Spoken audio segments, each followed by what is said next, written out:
I'm asking for your name. Sir. Yes, sir. What is your name? Samuel what? Samuel Bateman. Put your hands behind your Put back. your hands behind your back. Put your hands behind your back. Put your hands behind your back. Let's not do this right now, huh? FLDS cult prophet Samuel Bateman is back in the spotlight as a new Netflix docuseries gives us a never-before-seen look inside his secretive, polygamist group tucked away along the Arizona-Utah border. And we're learning more about the key role played by a couple on the outside risking it all to expose the disturbing reality behind Bateman's teachings, ultimately leading to his arrest. Welcome to Sidebar, presented by Law&Crime. I'm Jesse Weber. Hey guys, real quick, before we move on, we have another Law&Crime legal alert for you. This is about Roblox. They are under fire for allegedly not taking adequate safety measures to protect children on its platform. That's right, the popular virtual universe has millions of users who are minors, yet players can customize their avatars to hide their age and gender. This is a feature that may also be available to predators with bad intentions. Look, you might not even realize the dangers that Roblox arguably poses for your child, but if your child was sexually abused or assaulted or groomed by someone they met on Roblox, you may qualify for potential compensation. Look, children may not know better, but Roblox arguably should. And our legal sponsors are seeking justice for families that are affected by this alleged gross negligence. So visit gamingadvocates.com to start your free confidential case evaluation. Get a mentor. Pay a bunch of money if you have to, but get somebody to show you how to achieve what it is that you want in life. Samuel Bateman painted himself as somebody much more powerful than a mentor. In fact, he became a self-proclaimed messenger of God to his 50 followers, and 20-plus wives. This was all part of a fundamentalist offshoot of the Church of Jesus Christ of Latter-day Saints residing in the community of Short Creek. It's a remote area across the Utah-Arizona state lines. That is until Bateman's world came crumbling down in 2022. Because through the new Netflix docuseries, Trust Me, the False Prophet, former and current members of the FLDS Church gave a first-hand perspective of Samuel Bateman's rise to power and the extreme influence he had over this congregation, leading to the horrifying allegations that landed him behind bars for decades. And a big reason this came to light was through the work of cult researcher Dr. Christine Marie and her videographer husband, I should say, Tolga Katas, the brave couple who set out on a mission to gain Bateman and his group's trust so that they could document their day-to-day life and ultimately catch Bateman's crimes right on film for the federal authorities, for the FBI. Now, there is a lot of shocking details from this investigation, this new docuseries. It adds an even more disturbing dimension to this cult saga. We're going to walk you through all of this step by step, beginning with Bateman's rise to the top within the FLDS community. So the reality is, this likely wouldn't have played out if it wasn't for the life imprisonment of FLDS leader Warren Jeffs, who was convicted in 2011 for sexually assaulting two of his purported child brides. Though it is asserted by law enforcement he had up to 78 wives, with several of them being underage girls. According to FLDS members that were included in the Netflix special, Jeff's lengthy imprisonment, that would cause a big rift in the community's structure, with Jeff's even ordering his followers to put marriage and childbirth on hold altogether, ultimately risking a population decline. So from this apparent desperate situation, there were new opportunities for leaders to emerge. And that is where Samuel Bateman comes in, because Samuel Bateman reportedly used this to his advantage. Law enforcement claimed that Bateman started to proclaim he was a prophet in 2019, that there had been some kind of spiritual transfer from Warren Jeffs. In the documentary, former FLDS members claim Bateman even told some of them Jeffs was dead. And why is that important? Because this would allow him to establish credibility without a formal blessing from Jeffs himself, and for Bateman to allow marriage and procreation to resume within the community. Center your whole life around helping other people, and it'll help you be successful. So according to a criminal complaint that was connected to this case, and we'll talk about the charges later on, Bateman was originally married to just one woman and had one daughter born in 2005. But that marriage dissolved after Bateman allegedly proclaimed he had a feeling or vision that he should take his own daughter as his wife. She would have been around 14 at the time. After his wife left him, he began taking on more wives, both young and old. This is according to investigators. That number would reportedly climb to more than 20 wives by the time of his arrest, with law enforcement asserting many of them were minors, mostly under the age of 15. Now, in addition to growing his own immediate polygamous family, Bateman also gained male followers in the process, and that included Moroni Johnson, Torrance Bisline, and Liddell Bisline Jr., who are brought up in the documentary. So according to law enforcement, at least one former wife and 7 of Johnson's daughters were married to Bateman, including 2 minors. Bisline Jr.'s wife and 2 of his minor daughters were also married to Bateman. We'll revisit more about those followers later on.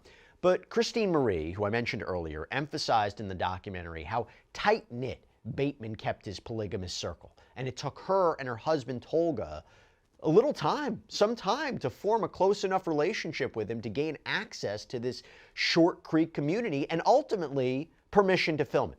So Christine and Tolga, they arrived in the area around 2015 to originally help with flood relief efforts, and eventually they founded a nonprofit to support victims of human trafficking called Voices for Dignity.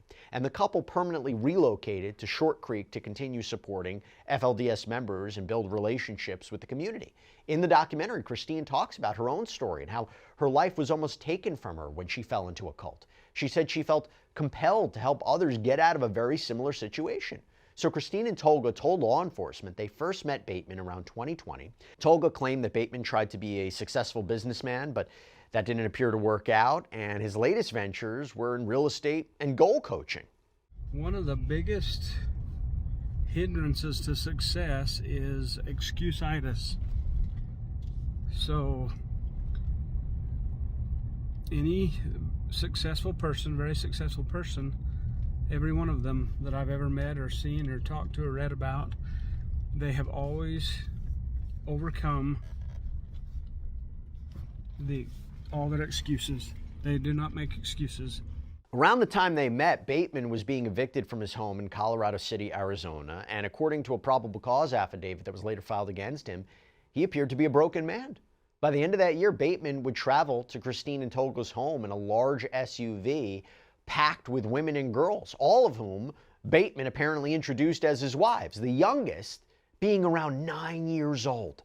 It was also around the end of 2020 that complaints to law enforcement would start coming in about Liddell Bisline Jr.'s minor children and their marriages to Bateman. So law enforcement, they eventually detained Bateman over the situation, but the minor's parents said the claims were just rumors. No charges were reportedly pressed. And around that same time, a forensic interview was also conducted with the daughter that Bateman shared with his ex-wife. And in that interview, his daughter described an incident on a family trip to Canada where Bateman allegedly told her he felt like she was his wife, that if his feelings were right, he would make her have a child. The daughter also accused Bateman of expressing uncomfortable desires to hug and kiss and have sex with her over text message. And during that interview, she even claimed she saw Bateman hug and kiss one of his young wives over a video call. That so-called wife was allegedly around 10 years old. You fast forward to 2021. Christine and Tolga, they would start visiting Bateman's properties and filming what they portrayed to be a documentary about the FLDS way of life through Bateman's journey and teachings. And this footage is basically the focal point throughout the whole Netflix series. And at first, the footage captures, routine gatherings, meals, choir performances. And during these initial interactions, it appears Bateman, his wives, his followers, they share this kind of positive dynamic, at least at the very least. Everyone kind of puts on a smile. But right off the bat, Christine expressed in the Netflix film that she was concerned with the fact that the minors were married to Bateman in the first place. And the viewers came to learn that the ugly truth would reveal itself as the cameras kept on rolling.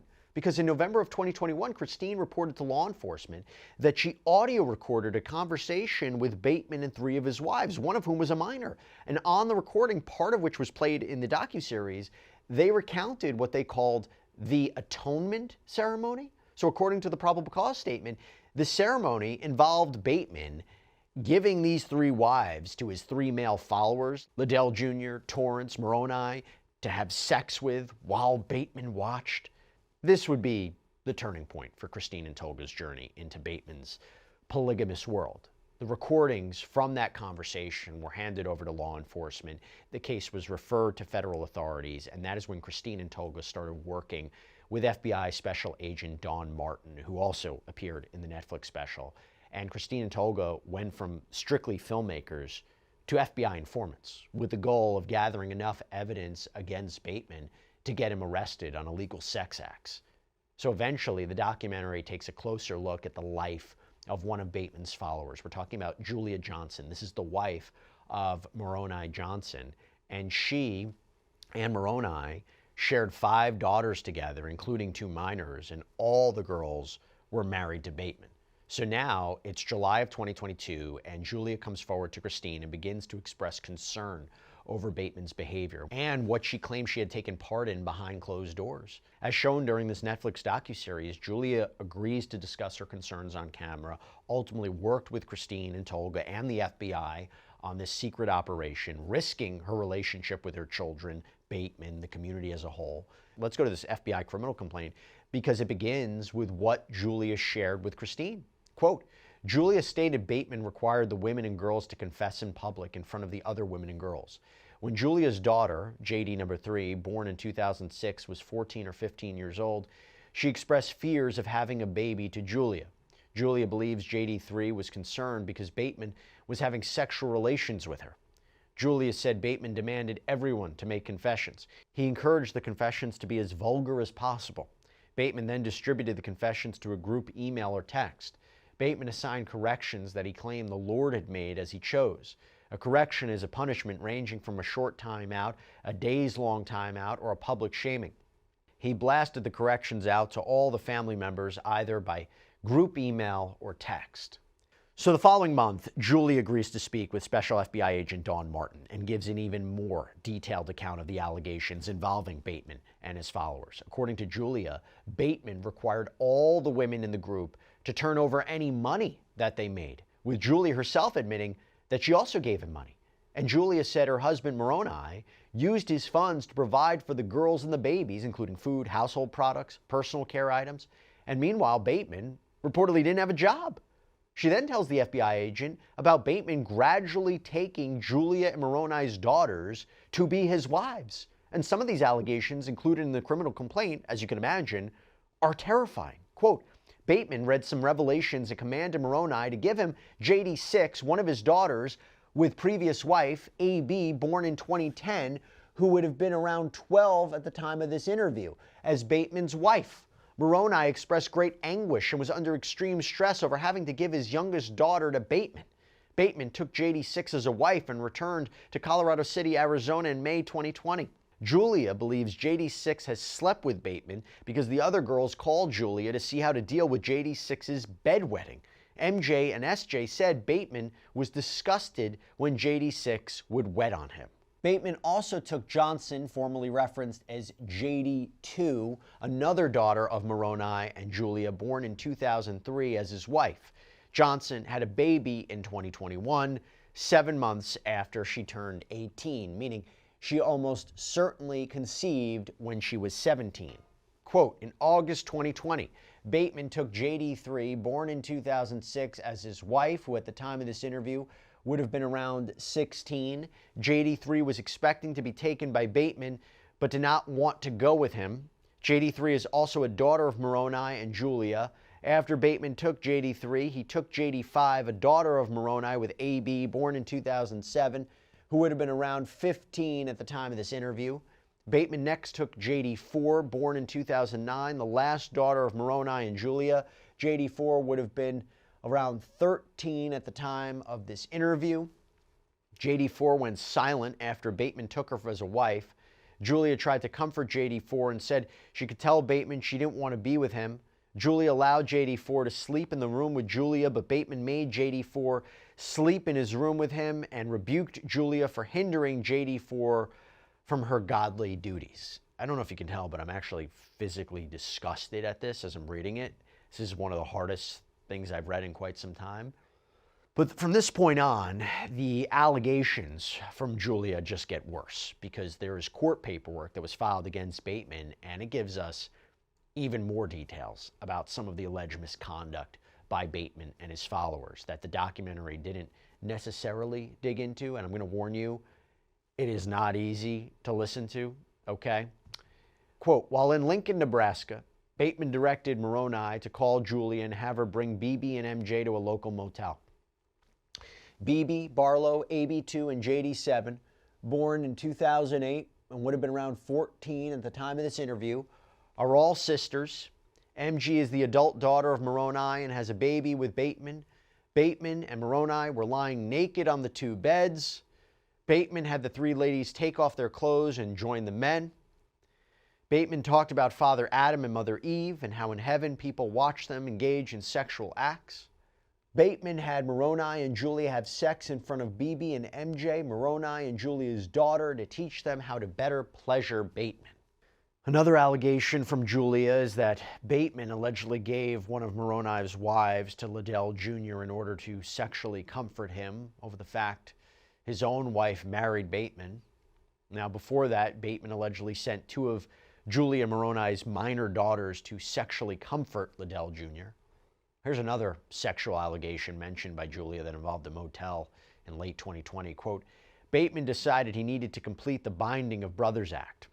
At Bateman's direction, the following people went to a motel room. Bateman, BB, Barlow, both minors, Moroni and Julia's daughters, MJ and Johnson, a minor at the time, Moroni, Julia, ZB, Liddell Jr., and GB, who is now Liddell Jr.'s wife. Julia described everyone was naked. Bateman brought wine and drank it despite the FLDS religion not condoning the consumption of alcohol. The rest of that encounter is just way too graphic to even describe, but it goes on to basically say that Bateman's wives, including several minors, engaged in sex acts with him and later shared a bed with Bateman that same night. Now, the criminal complaint continues with Julia telling the FBI about alleged statements Bateman made to her, including this one. Quote, Bateman told Julia he had Torrance, one of his adult male followers with JD7, born in 2008, so she would have been around 14 at the time of the interview, and Torrance performed sexual acts on her. Bateman also had Moroni be with LB2, also a minor, sexually, and Liddell Jr. With Bisline, formerly referenced as NB, Bateman said he watched these sexual acts. Bateman made the men do these sexual acts as an atonement for their wicked deeds. Julia knew this incident was referred to as the atonement. Now, in addition to sex acts in large groups, Julia described other lewd behavior she reportedly observed within this community. Quote, Julia learned that Bateman required the women and girls to remove their traditional long underwear worn to protect their bodies and virtue after they engaged in sexual acts with or in front of Bateman. Bateman said since they were now of purity and obedience, they did not need the protection of long underwear. Julia did the laundry in the house, and all the girls had gotten rid of their long underwear, including the girls under the age of 15. The girls started wearing red, lacy underpants. Julia has witnessed Bateman, when the girls would ride in the front seat of the vehicle, reach over and touch their breasts. Specifically, Bateman touched the breasts of her daughter, JD4, born in 2009, so would have been around 13 at the time of the interview. Bateman would also reach over and touch the girls on their thighs. The girls were also required to touch Bateman.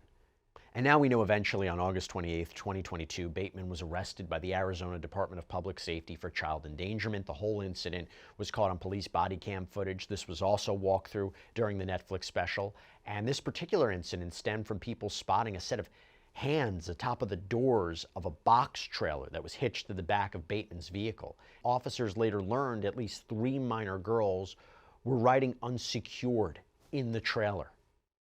Come over here, please. I'm going to get that knife off your chair, okay? Yeah.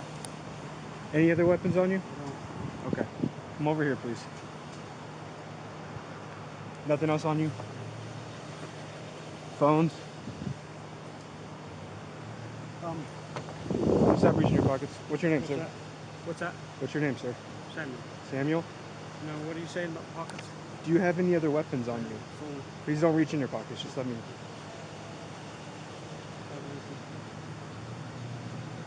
We're out here because there is supposed to be people back there. How many other people in the truck? How many other people are in the truck? Any information I give can and will be held against you. Well, I just want to know who's inside the truck right now, so that way I know who else we're dealing with here. Or else I'm going to call everybody out. As you can see, it's a pretty serious deal here, sir.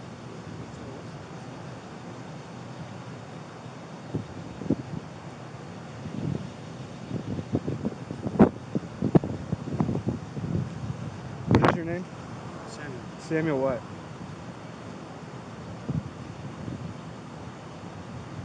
Do I have to tell you my name? I'm asking for your name. Yeah, I don't have to tell you, right? Sir, Yes, sir. what is your name?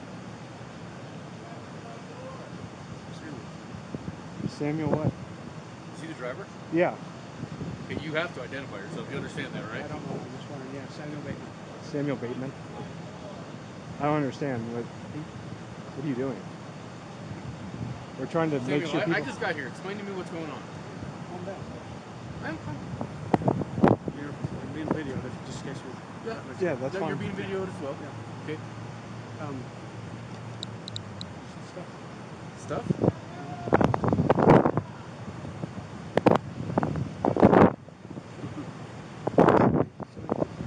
Samuel Bateman, what's your date of birth?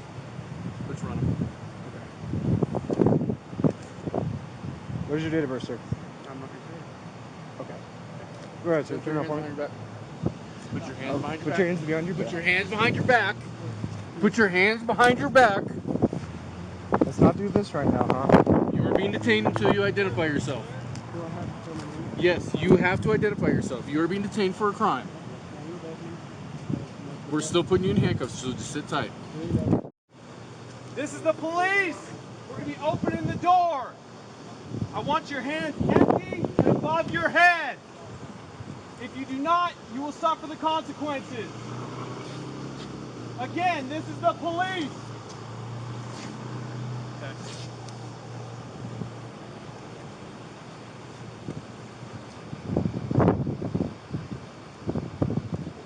Pull down the handle.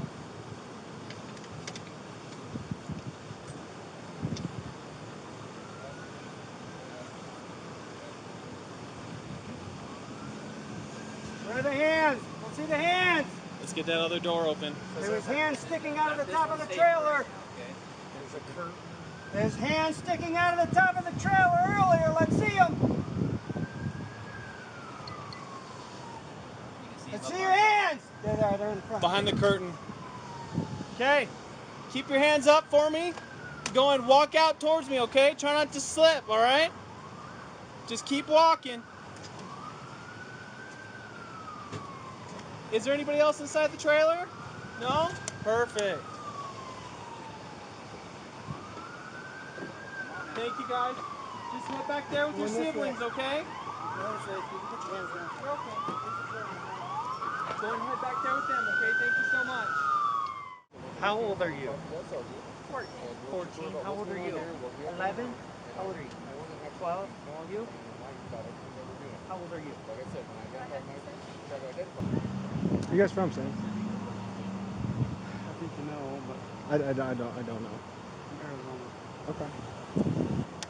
I'll just tell you right now, I'm not going to say anything. Okay. Go ahead, have a seat. Inside the trailer, first responders find a sofa, some camping chairs, a makeshift toilet.